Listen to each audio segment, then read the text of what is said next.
Hello everybody, Alan Bowley here again.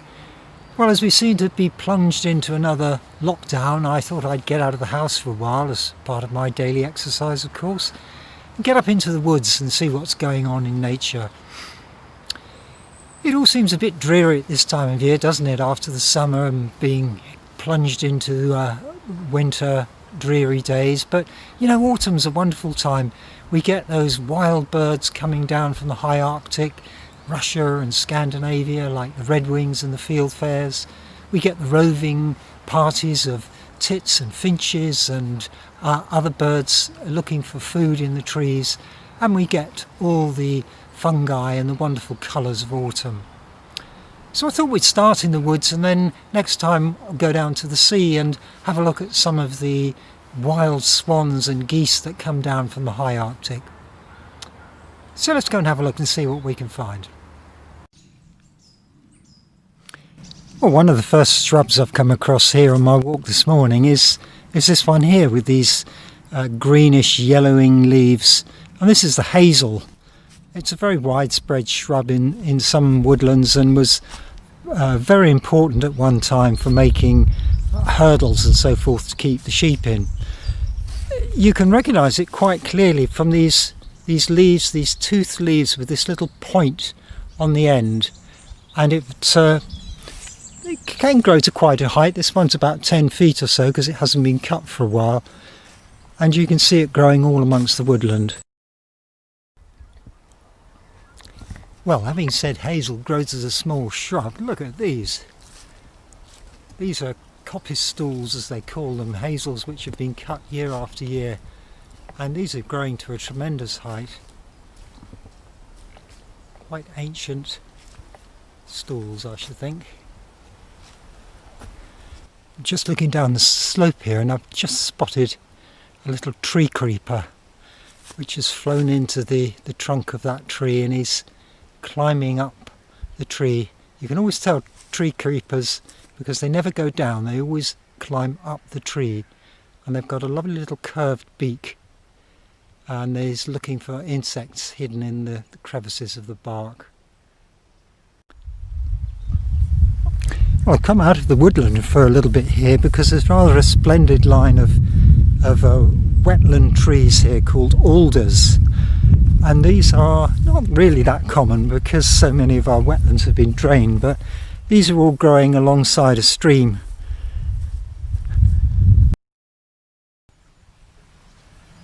Alders are quite easy to identify really. They have a very distinctive leaf, this spatulate leaf, and you can see that compared with the hazel it doesn't have those toothed edges and it doesn't have that little spike on the top of it.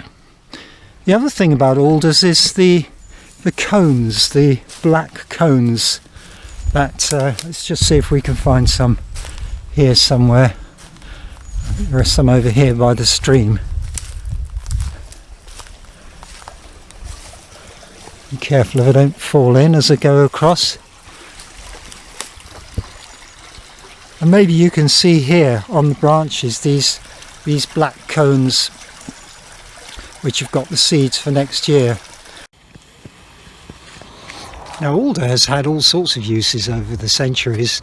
The archaeologists tell me that in the days before humans had tools, that they would cut a piece from the base of the alder and use hot stones to hollow out the wood to make bowls. And much later on, when I worked on a woodland which had a big stand of alder in it, they were all cut in the Second World War and used to make charcoal. And the charcoal was a very key ingredient for gunpowder. So all sorts of uses for this very interesting tree.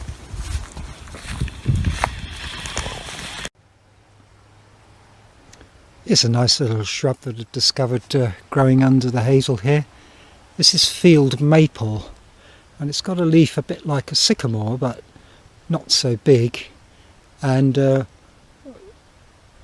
very much one of the wonderful artists of autumn.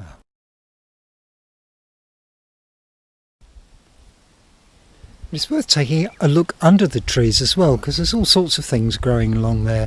Here's hart's tongue fern, which is very, very common in this part of the world, which is in Dorset.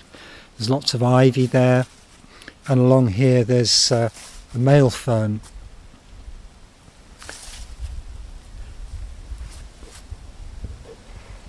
And some old Herb Bennett leaves here, and down in the bottom is all that wonderful leaf litter, and underneath it there's probably all sorts of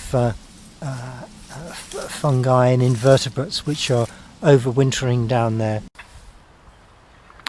There's also quite a few holly bushes here, and sometimes if you look a bit closer at holly you'll find on the leaves these very pale marks, and this is called by a little fly called the holly leaf miner, and this is actually very important food for blue tits in particular. And in the spring the blue tits will take hundreds and hundreds of these holly leaf miner larvae to feed their young, and the larvae have actually burrowed inside of the leaf and they're living inside the leaf.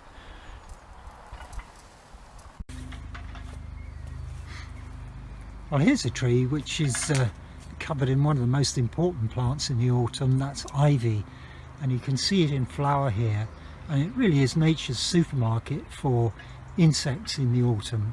Bees and hoverflies and wasps and all sorts of other little insects come to gorge themselves on the nectar.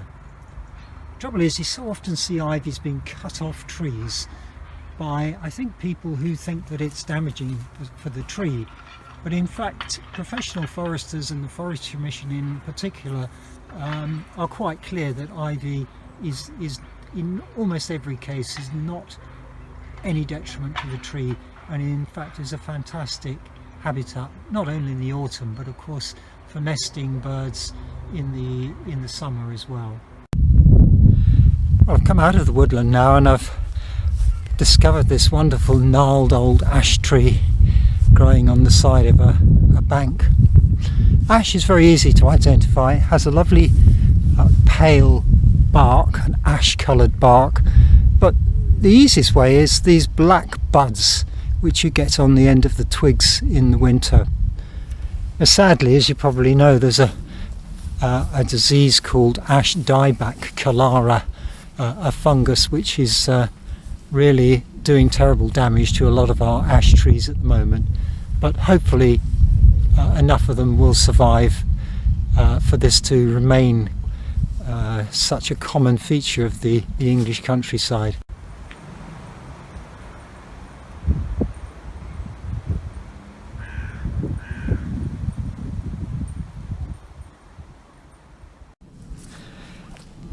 Well, here's a nice bush which has managed to thrive on the edge of the woodland out in the open.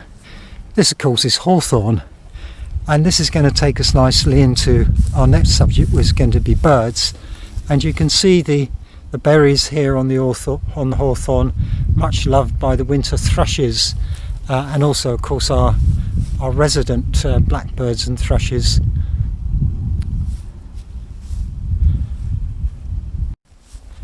And here are the remains of some of the leaves. There are two sorts of hawthorns that we get in Britain. One is the common hawthorn, which just has a single seed, and the other is called the Midland hawthorn, which has two seeds in it.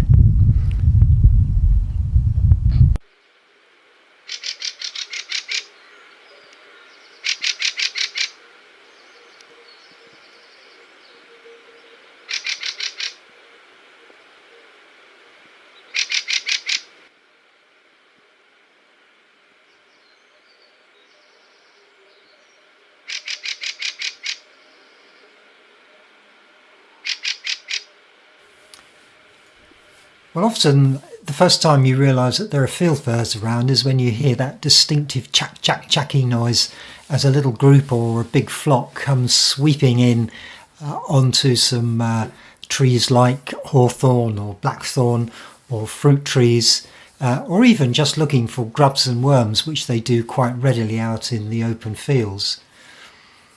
They come down to us in the winter from Scandinavia and Northern Europe. They breed up in the northern areas, very rarely breed in Britain. And as they exhaust the crop of berries and insects up there, they come down into Britain and down into southern Europe and even into North Africa. Wonderful birds. They're a little bit bigger than our missel thrush, with a grey back and a white flash under their wing as they fly.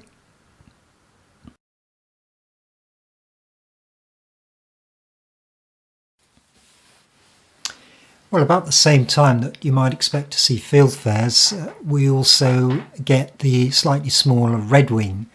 And the redwings are about the size of a song thrush, but very distinctive, with a red patch under their wing and a very distinctive white eye stripe. They really are the wildest of birds. You can't get very close to them before they go flying off to find food somewhere else. One of the very distinctive things about redwings is that they come across from Scandinavia, and they almost always migrate at night. And if you go out on a quiet night, you can very often hear this very thin seep seep call as the flocks fly over.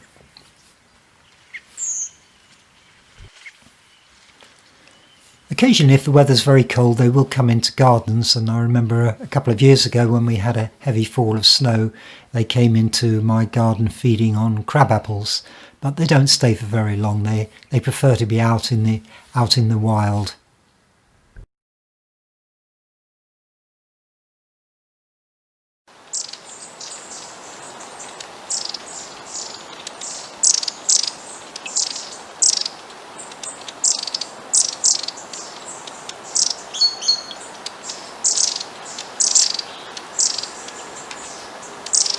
One little bird that you're very likely to come across in these hawthorn bushes is the long-tailed tit, except actually you're very unlikely to see one, because this is a bird which spends most of its time in small parties, families of parents and brothers and sisters all roaming through the woods together.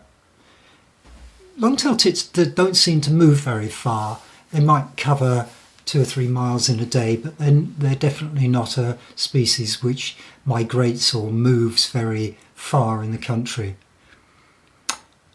They're very vulnerable to cold winters, and so numbers can drop very dramatically in winter.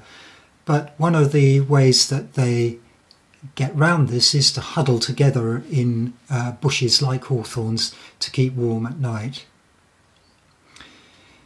You might find, if you're looking around, a little ball of fluff and feathers, and that might be the long-tailed tit's nest buried in a bush.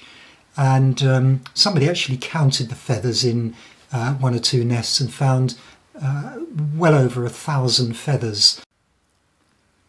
So keep listening out for that little chirping, sneezing sort of sound that they make, and if you look carefully, you may well find a family of these charming little birds.